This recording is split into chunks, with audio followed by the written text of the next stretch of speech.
when I think about and remember how there was no way out and you rescued me.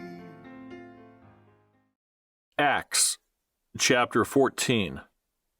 Now it happened in Iconium that they went together to the synagogue of the Jews, and so spoke that a great multitude, both of the Jews and of the Greeks, believed.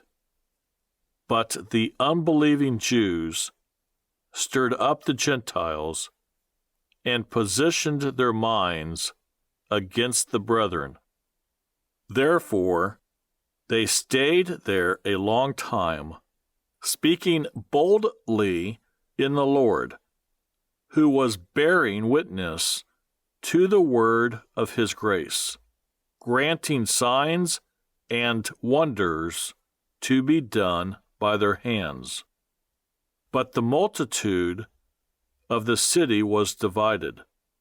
Part sided with the Jews, and part with the apostles.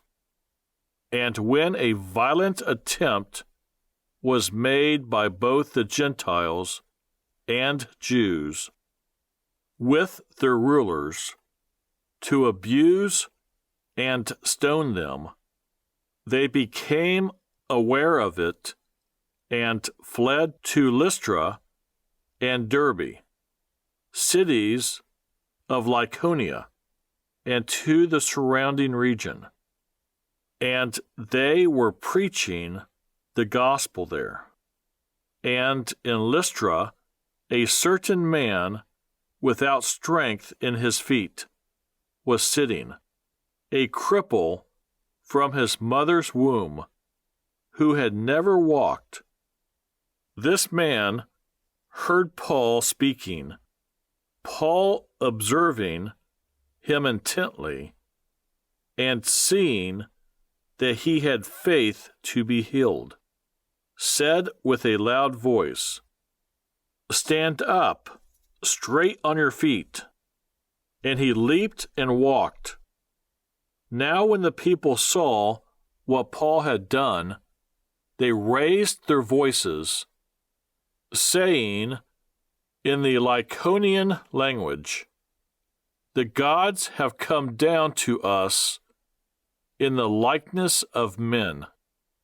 And Barnabas they called Zeus, and Paul Hermes, because he was the chief speaker.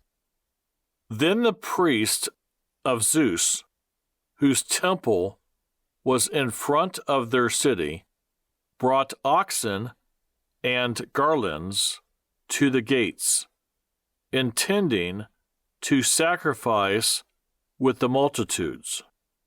But when the apostles Barnabas and Paul heard this, they tore their clothes and ran in among the multitude, crying out and saying, "Men, why are you doing these things?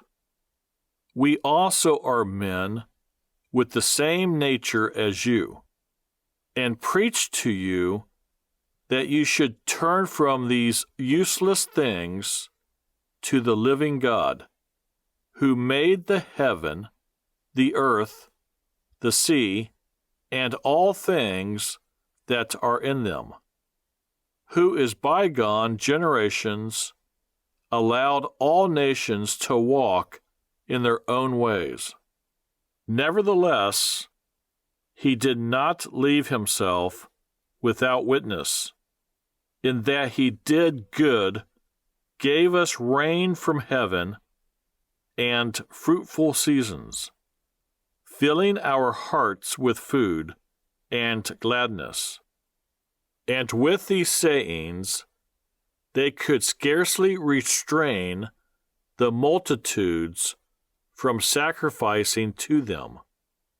Then Jews from Antioch and Iconium came there, and having persuaded the multitudes, they stoned Paul and dragged him out of the city, supposing him to be dead.